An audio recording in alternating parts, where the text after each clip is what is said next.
At my birthday party, my wife arrogantly announced to everyone, "Just so you all know, we're in an open relationship now." I calmly replied, "As you wish." Then I immediately turned to her attractive single best friend and asked her out for the weekend. Her friend smiled and said, "I can do everything better than her." My wife completely froze, her confident smile turning to pure shock. Look, I'm not saying I saw it coming, but when your wife spends 3 months talking about exploring new dimensions of our relationship and breaking free from societal constructs, you start to wonder if she's been binge-watching too much reality TV or if she's actually lost her damn mind. Turns out, it was a little bit of both, and she decided to share her enlightenment with the entire neighborhood on my 35th birthday. Because nothing says happy birthday like public humiliation served with a side of barbecued chicken wings. Cal and Denise had really outdone themselves this year. String lights crisscrossed their backyard like some kind of suburban constellation. The grill was pumping out enough smoke to summon a small fire department. And someone had set up a Bluetooth speaker that was currently murdering a perfectly good Stevie Wonder song with its tinny bass. There were probably 20, maybe 25 people milling around. Co-workers, neighbors, that one guy from my gym who I'd never actually spoken to, but who showed up to every party within a 5-mile radius like some kind of social scavenger. Everyone was doing that thing adults do at parties where they pretend their lives are going great while secretly calculating how early they can leave without seeming rude. I was posted up near the snack table, which I claimed as my emotional support station about an hour into the festivities. My beer was getting warm in my hand, but I was nursing it like it was the last life preserver on the Titanic. Denise had made these little bacon-wrapped jalapeno things that were absolutely lethal, and I'd already burned my mouth twice, but pain was better than making small talk with Brad from accounting about his new lawnmower. The guy had literally cornered me for 15 minutes explaining the benefits of mulching blades versus bagging blades, and I'd seriously considered faking a medical emergency just to escape. Monica had been acting weird all night. Well, weirder than usual. She kept glancing at me with this expression that I can only describe as a mix between a cat about to knock something expensive off a shelf and a game show host about to reveal what's behind door number 3. She'd been drinking white wine at a pace that suggested she was either really nervous or training for some kind of Olympic chugging event. Her best friend Sabrina had arrived fashionably late, as usual, wearing this black dress that probably cost more than my car payment and looking like she'd just stepped off a magazine cover. Monica had practically tackled her at the door, and they'd been huddled in the corner doing that intense whisper-giggling thing that women do when they're either planning something diabolical or talking about someone's questionable life choices. I should have known something was up when Monica kept checking her phone and fixing her hair. She only does that when she's about to do something monumentally stupid and wants to make sure she looks good while doing it. But I was too busy trying to avoid eye contact with my boss, who'd shown up uninvited and was currently explaining his fantasy football strategy to anyone unfortunate enough to be within earshot. Then it happened. Monica climbed up on one of Cal's dining room chairs, a wooden one that probably wasn't rated for this level of drama. And I watched in slow-motion horror as she wobbled slightly, steadied herself by grabbing Denise's shoulder, and then raised her wine glass like she was about to give the State of the Union address. The music didn't stop immediately, so she had to shout, "Everyone," twice before someone finally had the sense to turn down the speaker. The sudden silence was deafening. You know that moment in movies where everything goes quiet and you can hear the protagonist's heartbeat? Yeah, it was exactly like that, except my heartbeat was accompanied by the sound of my dignity preparing to evacuate the premises. "I just want everyone to know," Monica announced, her voice carrying across the yard with the confidence of someone who definitely had one too many glasses of Chardonnay, "that Julian and I are in an open relationship now." I'm not exaggerating when I say that the entire party froze. Brad stopped mid-sentence about his stupid lawnmower. My boss's beer can paused halfway to his lips. Denise looked like someone had just told her that her house was on fire and her insurance had lapsed. Cal, God bless him, let out a quiet, "Oh shit," that perfectly summarized the collective sentiment of everyone present. 20-some faces swiveled toward me in perfect synchronization, like I was suddenly the most interesting thing that had ever happened in this subdivision, which, to be fair, I probably was at that exact moment. Monica was standing there on that chair, smirking down at me with this expression of pure triumph, like she'd just won some kind of twisted game I didn't even know we were playing. She was waiting, practically vibrating with anticipation, for me to turn red, to stammer, to maybe start crying or begging or doing whatever the hell she'd fantasized I would do when she dropped this particular bombshell. I could see it in her eyes.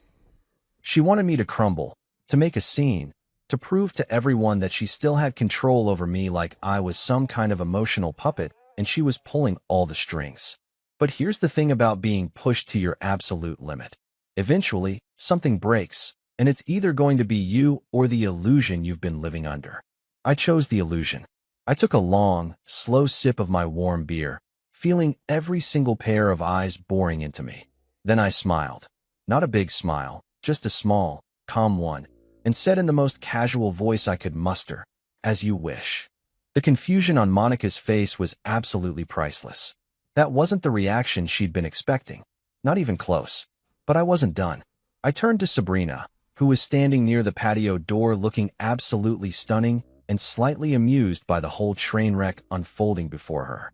Our eyes met, and I saw something flicker there. Surprise, maybe, or respect, or possibly just the realization that she was about to become part of whatever insane plot twist this night had become. "Sabrina," I said, loud enough for everyone to hear, keeping my voice steady and conversational like I was asking her about the weather, "you free this weekend? I'd love to take you out." The silence that followed was somehow even more profound than the first one. I swear I could hear someone's jaw literally drop. Cal whispered something that sounded like, "Oh my God," mixed with a laugh. Brad from accounting looked like he'd just witnessed a miracle. My boss actually smiled for the first time in the 3 years I'd worked for him. Sabrina didn't hesitate. She stepped forward, that dangerous smile spreading across her face like wildfire, and said in a voice dripping with confidence, "Of course. I can do everything better than her anyway." Someone dropped a plate. It shattered on the concrete patio with a crash that seemed to punctuate the moment perfectly. The guy from my gym actually started clapping before someone elbowed him to stop. Cal was gripping Denise's arm so hard I thought he might leave a bruise, both of them staring at the scene like they were watching the season finale of their favorite show. I looked back at Monica, still standing on that chair, and watched in real time as her smug expression collapsed faster than a house of cards in a hurricane. Her mouth opened and closed like a fish gasping for air. The wine glass in her hand started trembling. For the first time in what felt like 7 years of marriage, I think my wife forgot how to breathe, how to speak, how to do anything except stand there and realize that she'd just made the biggest tactical error of her life. And for the first time in 7 years, I felt absolutely, gloriously free. The party didn't exactly recover after that little nuclear detonation. People started making those polite excuses that everyone knows are bullshit. Early mornings, babysitter issues, sudden migraines that definitely had nothing to do with the social apocalypse they'd just witnessed. Cal tried to restart the music, but it felt like putting a Band-Aid on a gunshot wound.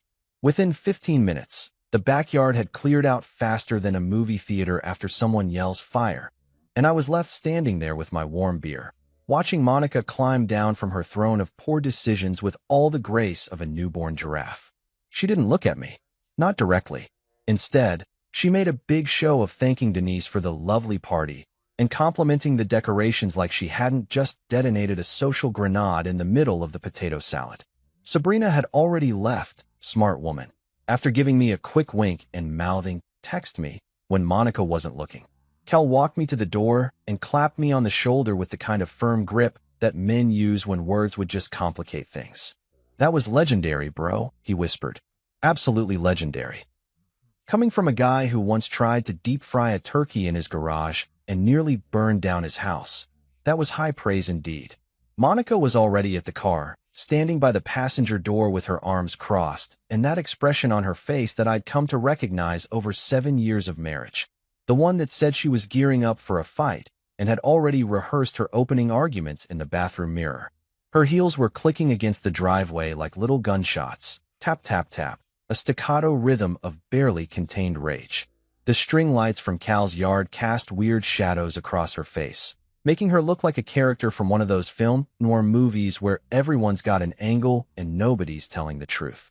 I unlocked the car, but she didn't get in. Of course she didn't. That would have been too easy, too civil, too much like acknowledging that maybe, just maybe, she'd screwed up royally and we could deal with it like adults when we got home. No, Monica needed an audience. Even if that audience was just the neighbors' houses with their windows glowing in the darkness, and probably half of them peeking through their curtains to see if the entertainment was going to continue. "Get in the car, Monica," I said, keeping my voice level and calm, which I knew would irritate her even more than yelling. She hated when I was calm. It meant she couldn't paint me as the irrational one, couldn't play the victim card she kept in her back pocket for emergencies. "No," she said, like a toddler refusing to leave the playground. "We're talking about this right now." I leaned against the driver's door and crossed my arms, mirroring her posture. "Okay, talk." She stepped closer, her heels clicking again, and I could smell the wine on her breath mixed with her perfume. Something expensive that she'd bought last month after watching some influencer video about signature scents and personal branding. Everything with Monica was about presentation, about how things looked from the outside, like our entire marriage was just a really elaborate Instagram post, and she was constantly adjusting the filter. "What the hell was that?" she hissed, her voice low and sharp like a knife, trying to stay quiet. "What the hell was that back there?" I shrugged, going for casual even though my heart was pounding like I'd just run a marathon. "What you announced, apparently. An open relationship. I'm just taking your lead, sweetheart. Following your vision for our future together." Her eyes narrowed, and I could practically see the gears turning in her head, trying to figure out how to spin this, how to rewrite the narrative, so she came out looking like the reasonable one. "You know I didn't mean it like that," she said, and there it was, the backpedal, the revision, the classic Monica move of saying something insane and then acting shocked when people took her at her word. "Really?" I said, pushing off from the car and taking a step toward her. Not aggressive, just closing the distance enough that she couldn't pretend we were having two different conversations. Because the crowd looked pretty convinced. Brad from accounting looked like he'd just witnessed the second coming. My boss actually smiled for the first time since the fiscal quarter started. Cal whispered, "Oh damn," so loud I'm pretty sure the people on the next street heard it. "So either you're a really convincing liar, or you meant every word." She started pacing back and forth across the driveway like one of those malfunctioning robot vacuums that keeps bumping into the same wall over and over again. Her heels were going to leave marks in Cal's asphalt, but I figured that was the least of anyone's concerns at this point. "It was a joke, Julian. A joke. I was trying to be funny, to lighten the mood.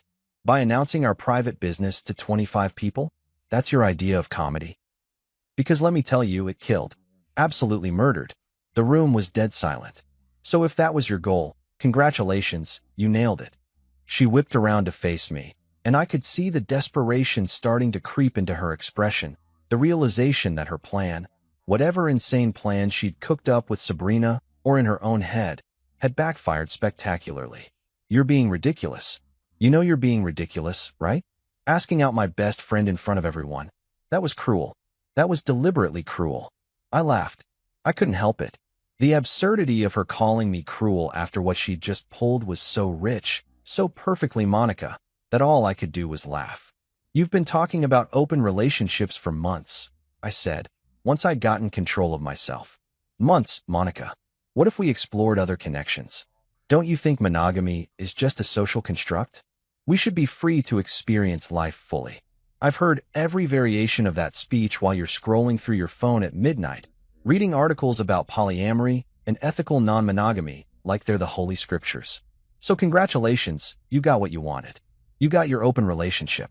Effective immediately. Consider this the grand opening.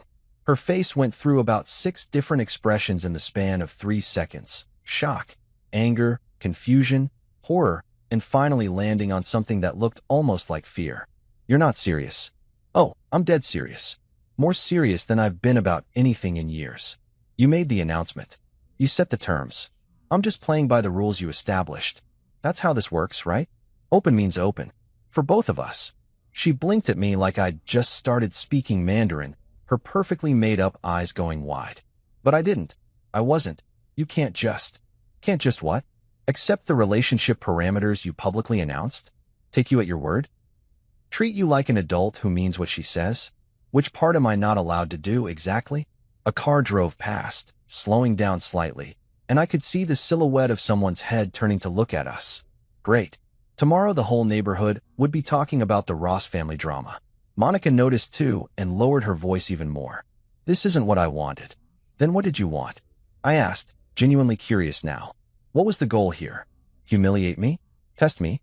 See if I'd roll over and take it like I've taken everything else for the past 7 years?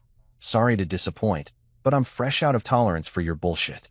She opened her mouth, closed it, opened it again. No words came out.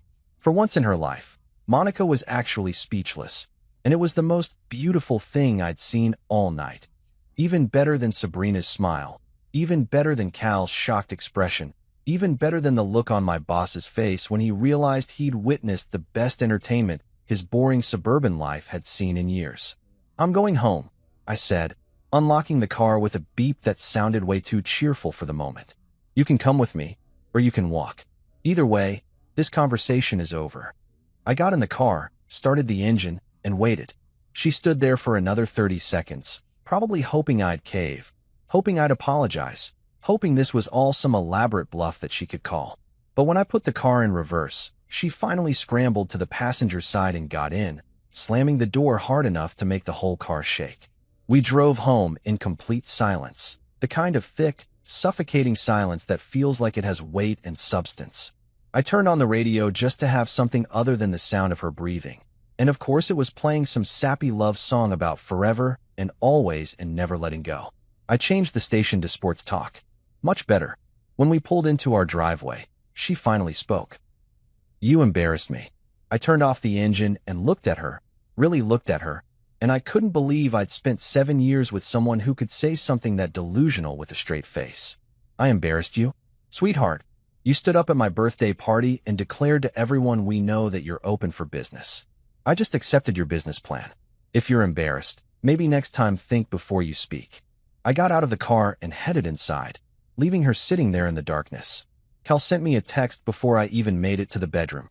Dude, that was the most badass thing I've ever seen. I smiled, plugged in my phone, and went to bed. For the first time in years, I slept like a baby. I woke up to the sound of the front door slamming at what my phone informed me was 3:47 in the morning, which meant Monica had been out doing God knows what for the past 6 hours. Part of me, the part that had been trained through 7 years of marriage to worry and wonder and wait up, wanted to get out of bed and check on her. The other part, the newer part that had apparently grown a spine sometime between the snack table and Sabrina's smile, rolled over and went back to sleep.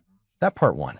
When I finally dragged myself out of bed around 7:30, I found Monica passed out on the living room couch, still wearing her party dress, her makeup smeared across her face like a raccoon who'd gone 12 rounds with a bottle of wine and lost spectacularly. One of her heels was on the coffee table, the other was inexplicably in the kitchen doorway, and there was a half-eaten bag of chips spilled across the carpet like some kind of sad, crunchy crime scene. The whole picture screamed poor life choices, which seemed to be Monica's brand lately.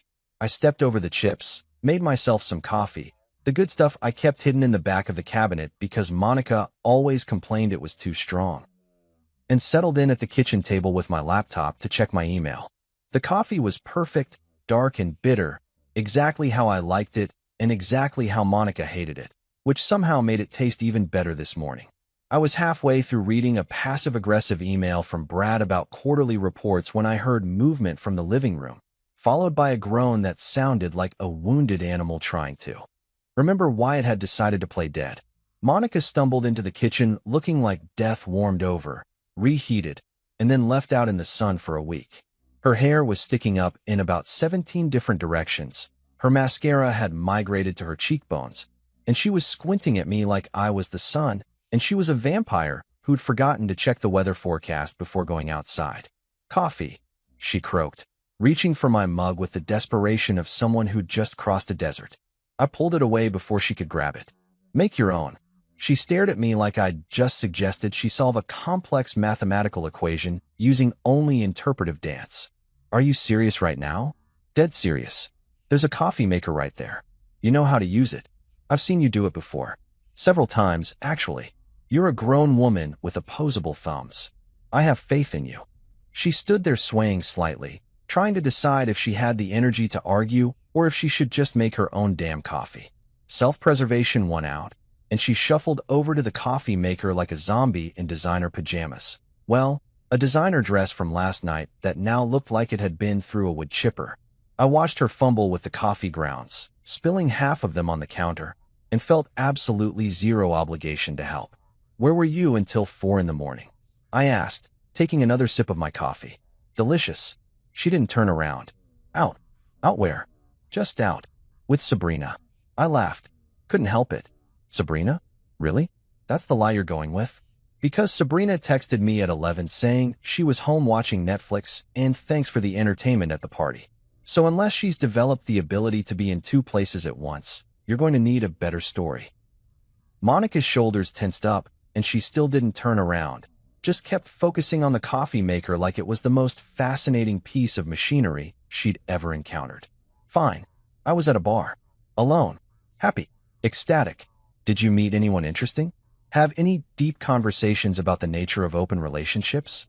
Maybe hand out some business cards." She finally whipped around, and I could see her hangover had not improved her mood one bit. "You embarrassed me," she shouted, then immediately winced and grabbed her head. "You embarrassed me in front of everyone we know." I set down my coffee mug very carefully and looked at her with the kind of calm that I knew would drive her absolutely insane. "I embarrassed you? Sweetheart, you stood up at my birthday party, which you supposedly helped plan, and declared to everyone we know that you're open for business. I just accepted your business plan. If anything, I was being supportive. Isn't that what a good husband does? Support his wife's decisions." She didn't appreciate the sarcasm. I could tell because her face went through this whole journey of expressions: anger, frustration, confusion, and finally landing on something that looked like she was trying to calculate if murder would be worth the prison sentence. "You know that's not what I meant." "Then what did you mean?" I asked, genuinely curious at this point. "Help me understand, because from where I was standing, which was next to the snack table holding a beer and minding my own business, you seemed pretty clear. You used your outside voice. You made eye contact with the crowd. You waited for the music to stop. That's not the behavior of someone making an offhand joke. That's the behavior of someone making an announcement." She grabbed her coffee, which she'd somehow managed to make despite her obvious hangover and coordination issues, and took a long drink, probably buying time to think of something to say that would make this my fault somehow. It was her favorite magic trick, turning her mistakes into my problems. "I was trying to spice things up," she said finally, "to make the party more interesting, to give people something to talk about. Mission accomplished.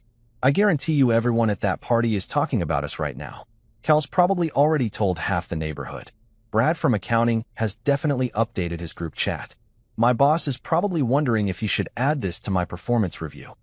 Julian handled public humiliation with remarkable composure. "So congratulations, you succeeded wildly." Her eyes started filling with tears, and I recognized the move immediately. The waterworks, the vulnerability play, the classic Monica technique for when logic and reason weren't working in her favor. It was Oscar-worthy, really. She should have gone into acting instead of real estate. "How can you be so cold?" she asked, her voice breaking in all the right places. "I made a mistake, okay? I had too much wine, I said something stupid, and now you're acting like I committed some kind of terrible crime. Can't you just forgive me and move on?" I stood up, took my coffee mug to the sink, and rinsed it out while I considered my response. Behind me, I could hear her sniffling dramatically, probably hoping I'd turn around and cave, apologize, take it all back, and pretend last night never happened. But something had shifted in me last night, something fundamental and irreversible, like a bone that had been broken so many times it finally just refused to heal the wrong way anymore. "You know what the funny thing is?" I said, still facing the sink. "I would have forgiven almost anything else. If you'd gotten drunk and told everyone I snore. If you'd shared some embarrassing story about me from college. If you'd made fun of my dad jokes, or my terrible dancing, or that time I accidentally locked myself out of the house wearing only a towel. I would have laughed it off, because that's what you do when you love someone. You laugh at their expense sometimes, and they laugh at yours, and everyone moves on." I turned around to face her. "But you didn't do any of that. You announced, publicly, deliberately, that our marriage was open. That's not a joke. That's not spicing things up. That's either a genuine desire to change the fundamental terms of our relationship, or it's a calculated attempt to humiliate me and assert dominance. Either way, It's not something I can just forgive and forget. She was full-on crying now, mascara running down her face in black rivers, looking like a sad Gothic painting. So what are you saying? You want a divorce? I'm saying I told you point blank yesterday.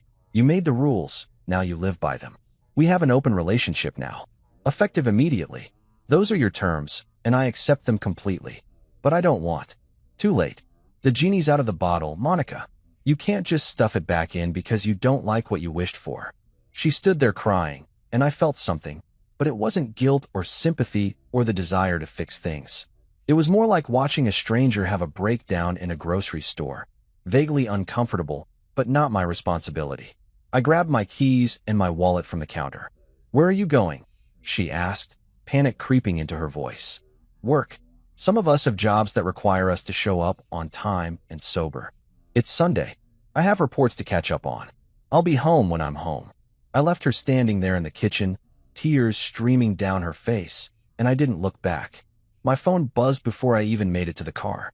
Sabrina, she had that coming. Saturday at 7. Don't be late. I smiled, actually smiled. For what felt like the first time in years that wasn't forced or fake or for someone else's benefit. I texted back quickly before starting the car. Me, wouldn't miss it. When I went to bed that night, after spending 8 blissful hours at the office doing actual work and not dealing with Monica's drama, she had moved into the guest room. I could hear her through the wall, probably crying again or calling her friends to complain about what a terrible husband I was. I didn't care. I slept like a baby. Monday morning arrived with all the enthusiasm of a dental appointment, and I woke up to the smell of pancakes wafting through the house like some kind of olfactory peace offering. Now, Monica hadn't made breakfast in approximately 3 years. Not since that one time she tried to impress her mother and nearly set the kitchen on fire trying to poach eggs. So the fact that she was suddenly channeling her inner Martha Stewart was about as subtle as a billboard that read, I screwed up, and now I'm trying to fix it with carbs. I shuffled into the kitchen to find her standing at the stove wearing an apron I didn't even know we owned, flipping pancakes with the kind of focused determination usually reserved for people defusing bombs. The table was set, actually set, with matching plates and everything, and there was orange juice in actual glasses instead of the plastic cups we normally used. She'd even put out butter in a little ceramic dish and real maple syrup instead of the cheap stuff we bought in bulk from Costco. The whole scene looked like a stock photo titled, Happy Suburban Breakfast, except for the underlying tension that you could have cut with a knife. Good morning, she said with the kind of forced cheerfulness that belongs in a toothpaste commercial. I made your favorite, blueberry pancakes. I stood in the doorway, taking in the scene, trying to figure out what play she was running. This was classic Monica. When words failed, she pivoted to gestures, as if a stack of pancakes could somehow erase the fact that she'd publicly announced our marriage was open less than 72 hours ago. Thanks, I said, sitting down at the table like a polite hostage who knows that cooperating sometimes gets you released faster. She served me a stack of pancakes that were actually pretty decent looking, golden brown, fluffy, the blueberries distributed evenly like she'd actually followed a recipe instead of just winging it. She sat down across from me with her own plate and a smile that didn't quite reach her eyes, watching me take the first bite like she was waiting for me to declare her the winner of some cooking competition she'd entered without my knowledge. These are good, I said, because they were, and because I was raised to have manners even when dealing with people who'd recently tried to humiliate me in front of 25 witnesses. I'm glad you like them, she said, and then launched into this whole monologue about her day plans. Errands she needed to run, a showing she had scheduled for a client, something about needing to pick up dry cleaning, like we were just a normal couple having a normal Monday morning conversation and not two people currently living in the emotional aftermath of a social nuclear explosion. I ate my pancakes quietly, nodded when appropriate, and thanked her for breakfast before heading upstairs to get ready for work. The whole thing felt surreal, like we were actors in a play who'd both decided to pretend the last scene never happened. But I wasn't buying what she was selling, and I sure as hell wasn't going to let pancakes, even really good pancakes, erase the fact that she'd tried to publicly humiliate me, and it had backfired spectacularly. Work was its own special kind of hell that day. I work in project management for a tech company, which basically means I spend 8 hours a day in meetings explaining to people why their timelines are unrealistic and their budgets are imaginary. It's soul-crushing in the way that most corporate jobs are, but it pays well and the health insurance is decent. So I show up and pretend to care about quarterly projections and synergy and all the other buzzwords that executives love to throw around like confetti. My phone started buzzing around 10 in the morning. Monica. I declined the call and went back to my spreadsheet. It buzzed again 5 minutes later, then again 10 minutes after that. By lunchtime, she'd called me 8 times, sent 12 texts, and left 3 voicemails. I ignored all of them with the kind of petty satisfaction that probably wasn't healthy, but felt absolutely amazing. The text started out apologetic. Can we please talk? Then graduated to frustrated. Why are you ignoring me? And finally landed on angry. This is ridiculous, Julian. Call me back. I watched the evolution of her emotional state play out in real time on my phone screen between budget meetings and didn't respond to a single one. It was liberating, honestly. For 7 years, I'd been trained to respond immediately to her calls and texts, to drop whatever I was doing and attend to whatever crisis or complaint or random thought she needed to share. But that version of Julian was gone, replaced by someone who could look at his buzzing phone and think, not my problem, without feeling guilty about it. Kel texted me around 2. Dude, Monica just called Denise asking if you were okay. What's going on? I texted back, I'm great. Just ignoring my wife. Living my best life. Cal sent back 3 laughing emojis and a thumbs up. When I finally got home around 6, I'd stayed an extra hour at the office just to prove a point. Monica was waiting for me in the living room like a tiger who'd been pacing in a cage all day. She practically launched herself off the couch when I walked in. You're being immature, she shouted before I'd even gotten my shoes off. I set down my briefcase very carefully and looked at her with the kind of calm that I knew would make her absolutely crazy. I prefer the term strategically unbothered, I said. Has a nicer ring to it, don't you think? Her face went through this interesting color progression, pink to red to purple, like she was a mood ring stuck on angry. I called you 8 times. 8. And you didn't answer once. I was at work. You know, that place where I go to earn money, so we can afford this house and your expensive taste in wine? I was busy, doing my job. Revolutionary concept, I know. Don't patronize me. Then don't call me 8 times when you know I'm working. There's this amazing invention called self-control. You should look into it. She started pacing, her arms crossed tight across her chest like she was physically holding herself together. We need to talk about what happened. We need to figure this out. We can't just keep avoiding. I'm not avoiding anything, I interrupted. You announced we have an open relationship. I accepted those terms. What exactly is there to figure out? You set the parameters, I'm living within them. This is what you wanted, right? Freedom? Exploration? The ability to do whatever you want without consequences. She stopped pacing and stared at me like I'd just spoken in ancient Greek. I'm going out Friday night, she said, like it was a threat or a test or some kind of challenge. I shrugged and headed toward the kitchen to see what we had for dinner. Have fun. She followed me, her heels clicking on the hardwood floor in that staccato rhythm that meant she was gearing up for round 2. Did you hear me? I said I'm going out Friday night. I heard you. I said have fun. Which part of that sentence is confusing? She froze, and I could see the gears turning in her head, trying to figure out why I wasn't reacting the way she wanted. You don't even care? I opened the fridge, saw we had leftover Chinese food from last week that definitely needed to be thrown out, and made a mental note to order pizza later. Monica, you announced an open relationship. I'm just following the syllabus. You go out Friday, I'll probably order pizza and watch a movie. Maybe that new action thing with the car chases. Sounds like a perfect Friday night to me. But you don't care that I'm going out. Should I?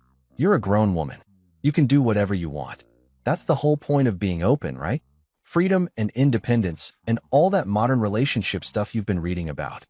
I could see her brain short-circuiting, trying to process the fact that her grand gesture of rebellion wasn't having the desired effect.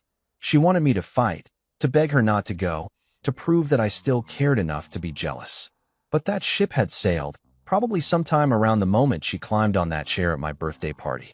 Friday came faster than I expected, probably because I spent most of the week actively avoiding Monica and burying myself in work. She spent the days leading up to it dropping hints about her plans. She was meeting friends. She'd be out late. She was getting her hair done Thursday afternoon. Each hint was clearly designed to provoke some kind of reaction from me, but I just nodded and went back to whatever I was doing like she was discussing the weather. Friday evening, she emerged from our bedroom looking like she was auditioning for a perfume commercial. She'd gone all out. The black dress that probably cost more than my laptop, heels that added 3 inches to her height, makeup that could have been professionally done, hairstyled in those beachy waves that somehow require 2 hours and 17 products to achieve. She lingered in the living room, doing that thing where she pretended to look for her keys while actually waiting for me to notice her and comment. "You look nice," I said from the couch, not looking up from my phone. "That's it. That's all you have to say. Would you prefer I wrote a sonnet? I'm a little rusty on my Shakespeare, but I can give it a shot." She grabbed her purse with more force than necessary. "I'll be home late. Don't wait up." "Wasn't planning on it. Drive safe."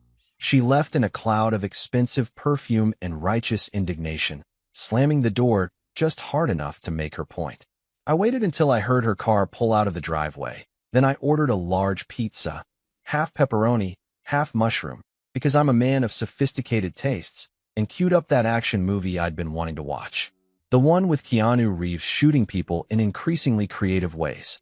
Perfect Friday night entertainment. The pizza arrived in 30 minutes, hot and greasy and absolutely perfect. I cracked open a beer, settled into the couch, and lost myself in explosions and car chases and dialogue so bad it wrapped back around to being good. Somewhere around the halfway point, I fell asleep, the pizza box open on the coffee table and the TV still playing. I woke up around 2 in the morning to the sound of the front door opening. Monica came stumbling in, and even from the couch I could tell she'd been crying. Her makeup was smeared, her hair was a mess, and she looked like someone who'd expected a fairy tale ending and got a reality check instead. She saw me on the couch and stopped. "You're still up." "Just woke up. Movie was boring." She stood there swaying slightly in her expensive heels, and I could see her trying to figure out what to say, how to play this moment. "I had a terrible night," she finally said, her voice small and broken. I almost felt bad. Almost.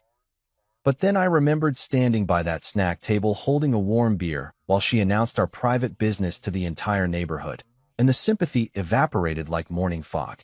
"Sorry to hear that," I said, standing up and stretching. "I'm going to bed. There's leftover pizza if you're hungry." I walked past her, leaving her standing in the entryway with her ruined makeup and her ruined night, and I didn't look back. Saturday arrived with the kind of perfect weather that makes you think maybe the universe is trying to tell you something. Clear skies, temperature in the low 70s, just enough breeze to keep things comfortable without messing up your hair. I stood in front of my closet staring at my pathetic collection of shirts like I was picking out armor for battle, which in a way I guess I was.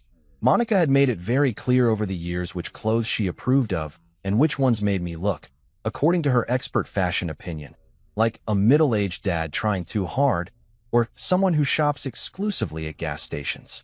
My hand landed on the blue button-down that she absolutely despised. The one she told me made me look too confident and like you're trying to prove something, which at the time I thought was a weird complaint, but now made perfect sense. God forbid her husband look confident. That might give him ideas above his station. I pulled it on, checked myself in the mirror, and had to admit, I looked pretty damn good. The shirt fit well, brought out my eyes, and yeah, maybe I did look confident.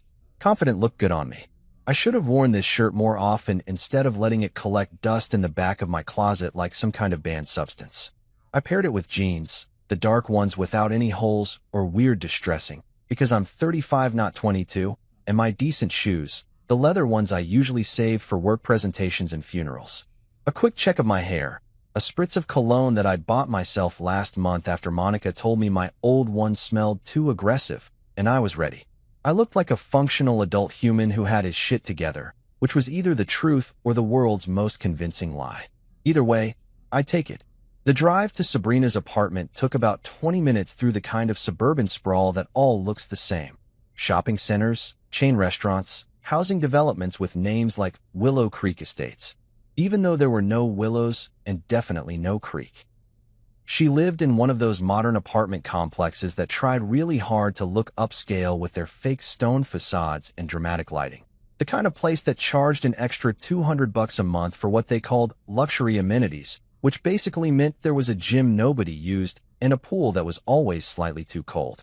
I texted her when I pulled into the parking lot, "Here," and she responded immediately with "Be right down," which I appreciated because it meant I didn't have to navigate the weird social dynamics of whether to go up to her apartment or wait in the car like some kind of rideshare driver. About 2 minutes later, she emerged from the main entrance, and I'm not gonna lie, I had to do a double take.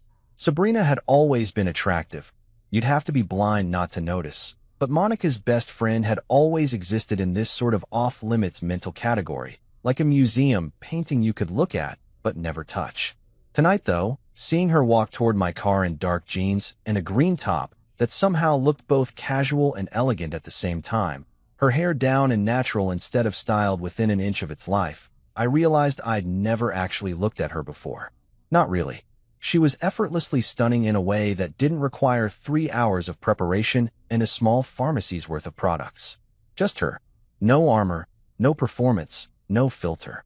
It was refreshing as hell. She slid into the passenger seat with a smile that could probably convince people to make poor financial decisions.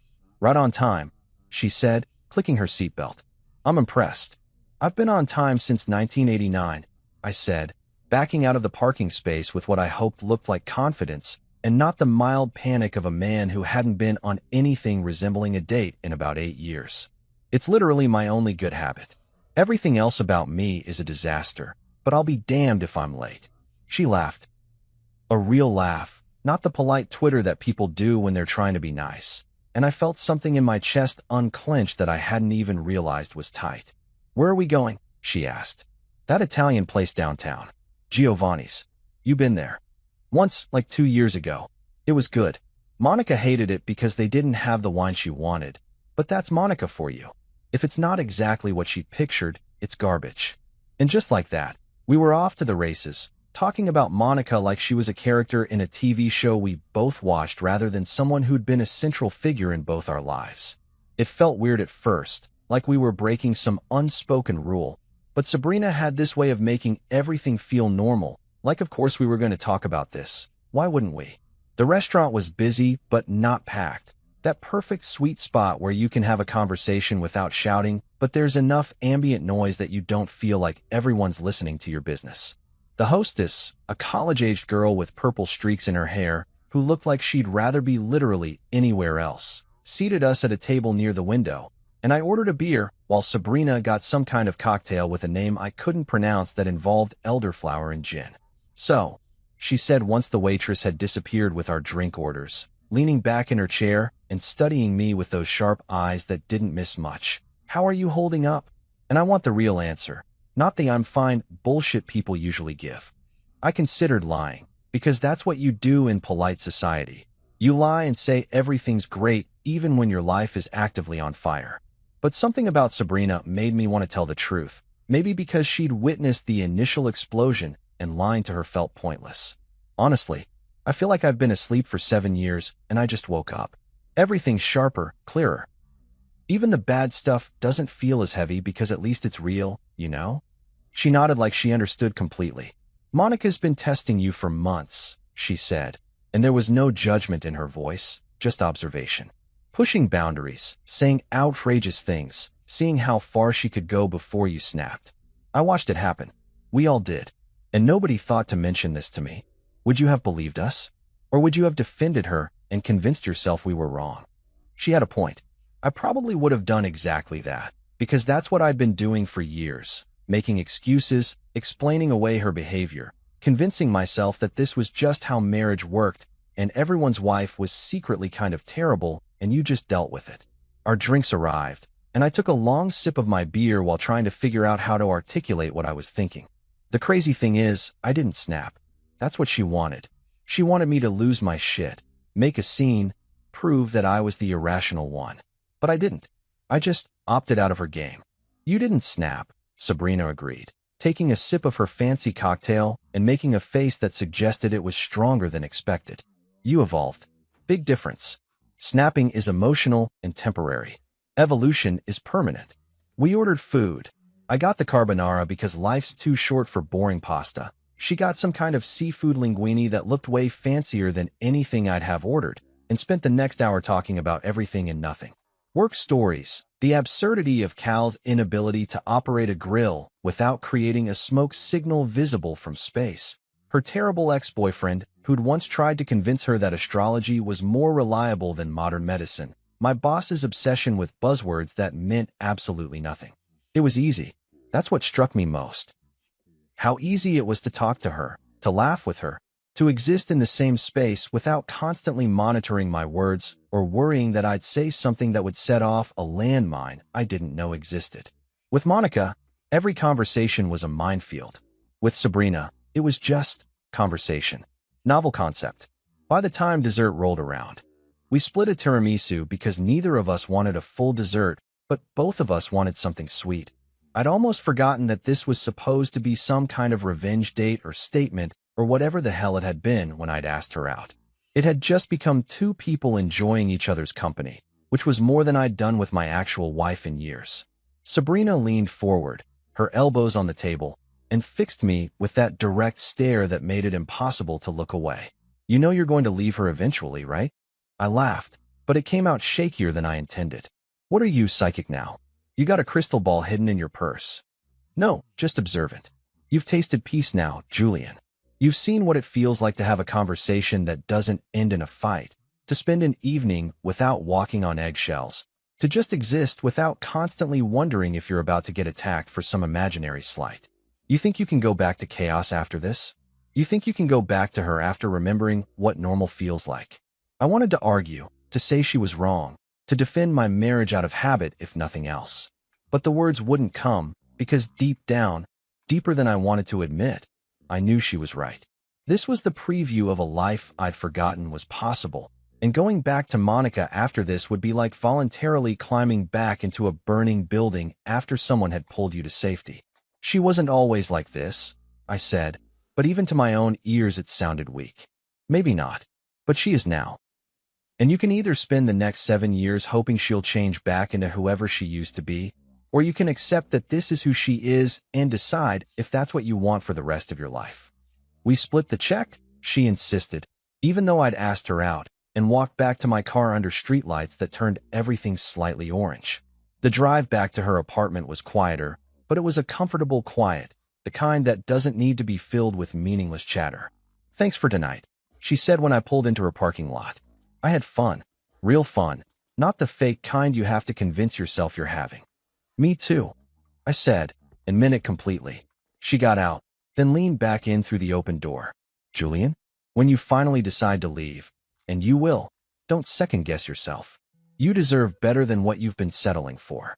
She closed the door and walked toward her building, and I sat there for a minute watching her go, thinking about peace and chaos and the difference between the two. She wasn't wrong. She wasn't wrong about any of it.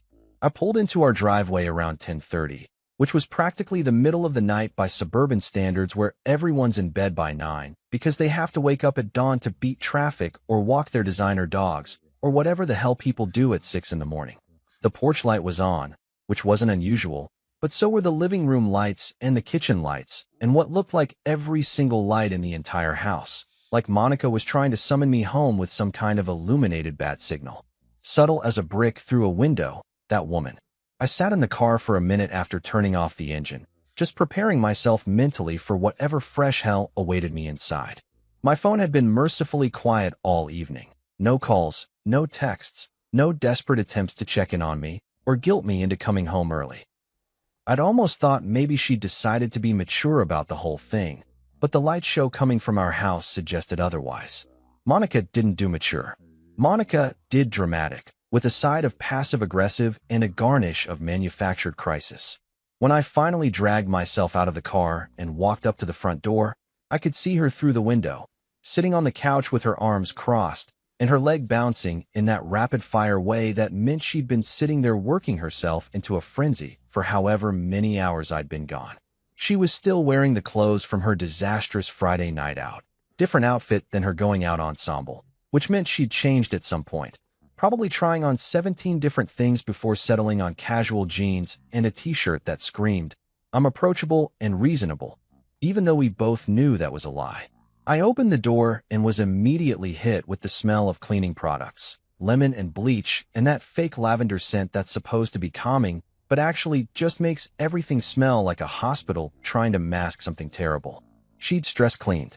The coffee table was spotless. The throw pillows were arranged with military precision, and I could see vacuum lines in the carpet.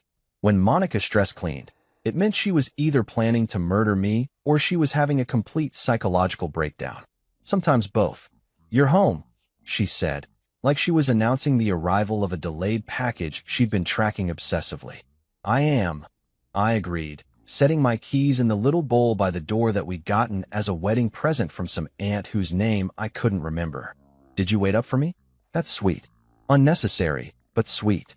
She stood up with the kind of dramatic flourish that belonged in a soap opera, her arms still crossed tight across her chest like she was physically holding herself together. "We need to talk." "It's 10:30 on a Saturday night. Can it wait until morning? I've had a long day. I'm tired, and I really just want to go to bed and dream about literally anything other than whatever conversation you're about to force on me." "No, it can't wait." She stepped in front of me, blocking my path to the stairs like a very attractive, very angry roadblock. "You had fun with her, didn't you?" I could have lied. Probably should have lied, because honesty was clearly not going to de-escalate this situation. But I was tired of lying, tired of managing her emotions, tired of pretending that everything was fine when it very obviously wasn't. "Of course I had fun with her," I said, moving around her toward the kitchen because I needed water and maybe something stronger. "We had great pasta. Really excellent carbonara. You should try it sometime. The kind that tastes like the chef actually gives a damn about what they're cooking. Also tastes like respect, which was a nice change of pace." That earned me a throw pillow to the chest, one of the decorative ones she'd arranged so carefully, now weaponized and flying through the air with surprising accuracy. It bounced off my sternum and landed on the floor, and I stared at it for a second before looking back at her. "Really? We're throwing things now? That's the level we're at." "You're enjoying this," she shouted, and her voice had that shrill quality that meant we were about to enter full meltdown territory. "You're actually enjoying watching me suffer." I grabbed a glass from the cabinet and filled it with water from the fridge, taking my time, letting her words hang in the air between us. "I'm not enjoying your suffering, Monica. I'm enjoying my freedom. There's a difference, and the fact that you can't see that difference is exactly the problem." She was pacing now, back and forth across the kitchen like a caged animal, her hands gesturing wildly as she tried to articulate whatever tornado of emotions was currently destroying her internal landscape.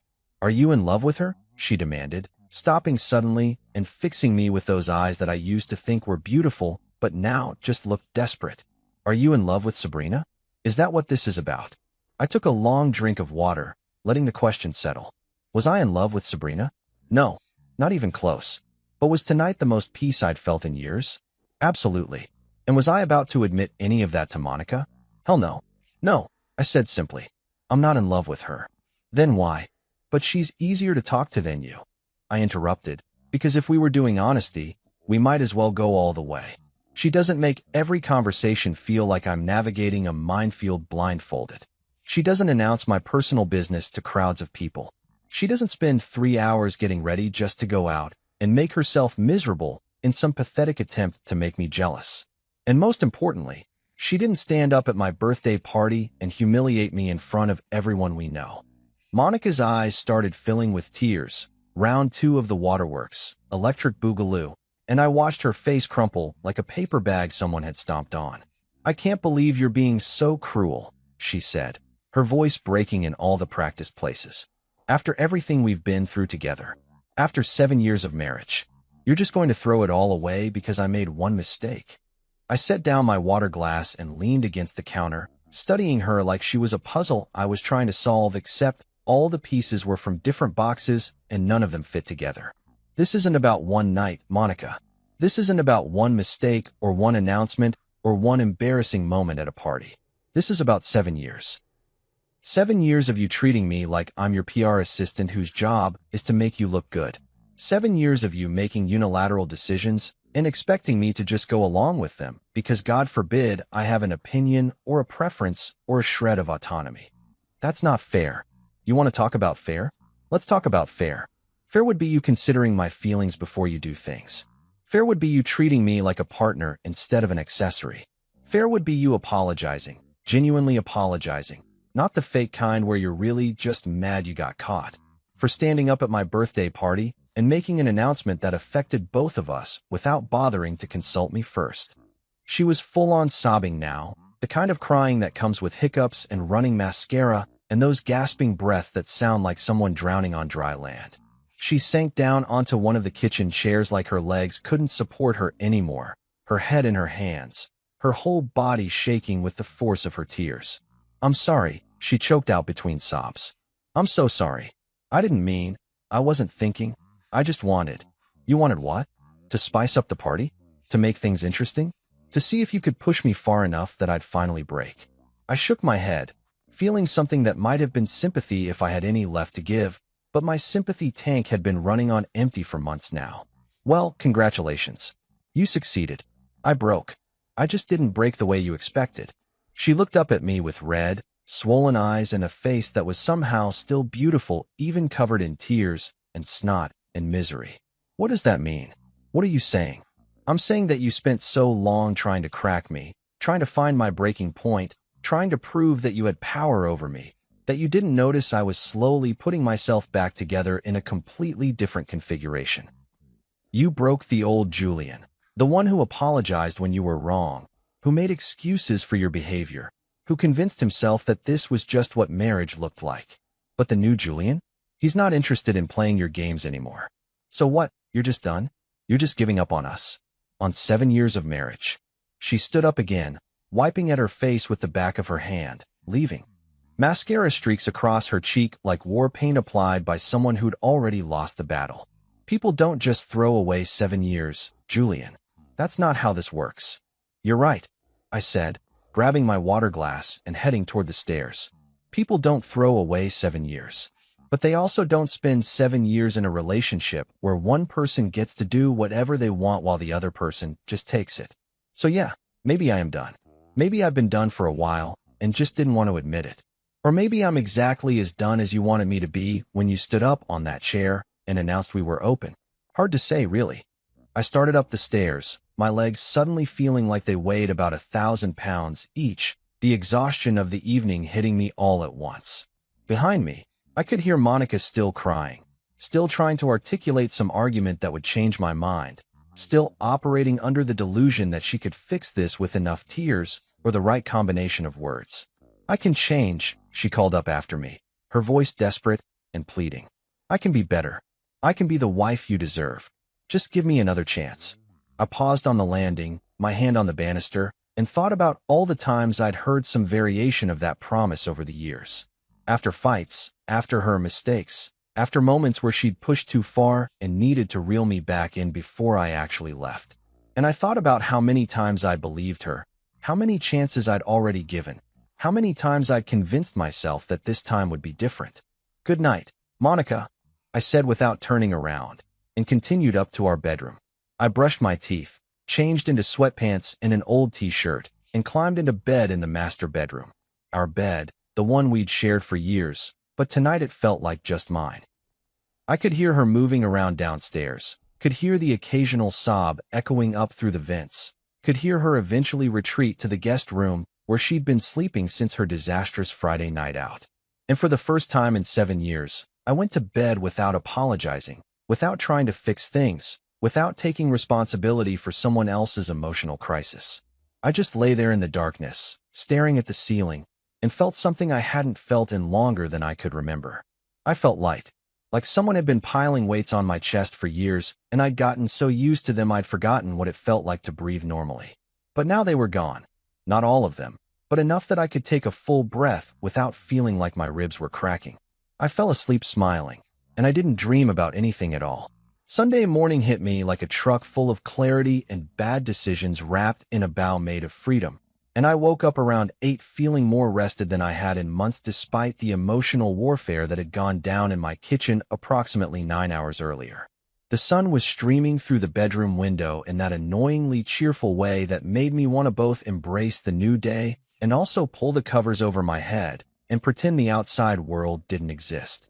I chose option 1, mostly because I had things to do and wallowing wasn't going to get them done. Monica was still asleep in the guest room. I could hear her snoring through the wall, This delicate little sound that she always insisted she didn't make, but absolutely did. And I took advantage of the quiet to shower, get dressed, and make myself a proper breakfast. Not pancakes designed to manipulate me into forgiveness, just scrambled eggs and toast, and coffee strong enough to wake the dead. I ate standing at the kitchen counter, looking out the window at our boring suburban street with its identical houses and perfectly manicured lawns, and thought about how much of my life I'd spent trying to fit into this picture-perfect box that Monica had designed without asking if I actually wanted to live in it. Around 9:30, I called my boss and left a voicemail saying I had food poisoning and wouldn't be in on Monday. Did I feel slightly guilty lying? Sure. Was I actually going to let that stop me? Absolutely not. Sometimes you have to prioritize your mental health and your future over Brad from accounting's quarterly projections, and this was definitely one of those times. My boss would survive. Brad would survive. The company would continue its slow march toward mediocrity with or without me sitting in conference rooms pretending to care about synergy for 8 hours. Then I Googled divorce lawyers near me and felt my stomach do this weird flip that was part terror and part excitement, like I was standing at the edge of a cliff trying to decide if I had the guts to jump.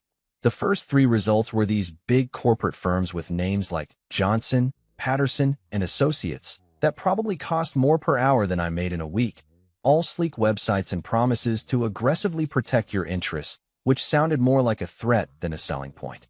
The 4th result was a small practice run by someone named Eleanor Hanley, and her website was refreshingly normal, just a simple page with her credentials, her areas of expertise, and a phone number.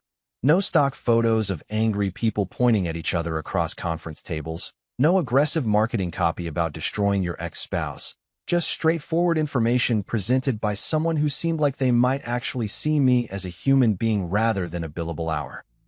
I called before I could talk myself out of it, and a receptionist answered on the second ring with the kind of pleasant but professional voice that suggested she'd answered approximately 10,000 calls exactly like this one. Hanley Law Office, how can I help you? Hi. Yeah, I need to talk to someone about divorce. Is Mrs. Hanley available? She has an opening at 11 if you can make it in today. Otherwise, her next availability is Thursday afternoon.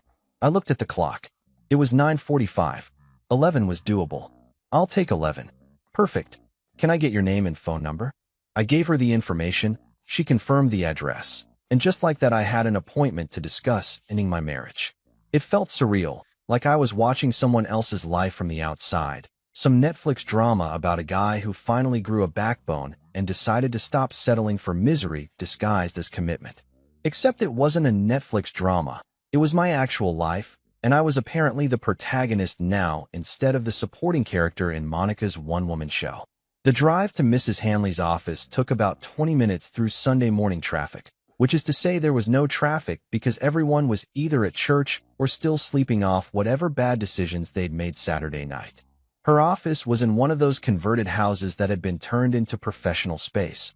A cute little Victorian painted pale blue with a sign out front that read Eleanor Hanley, attorney at law, in simple black letters.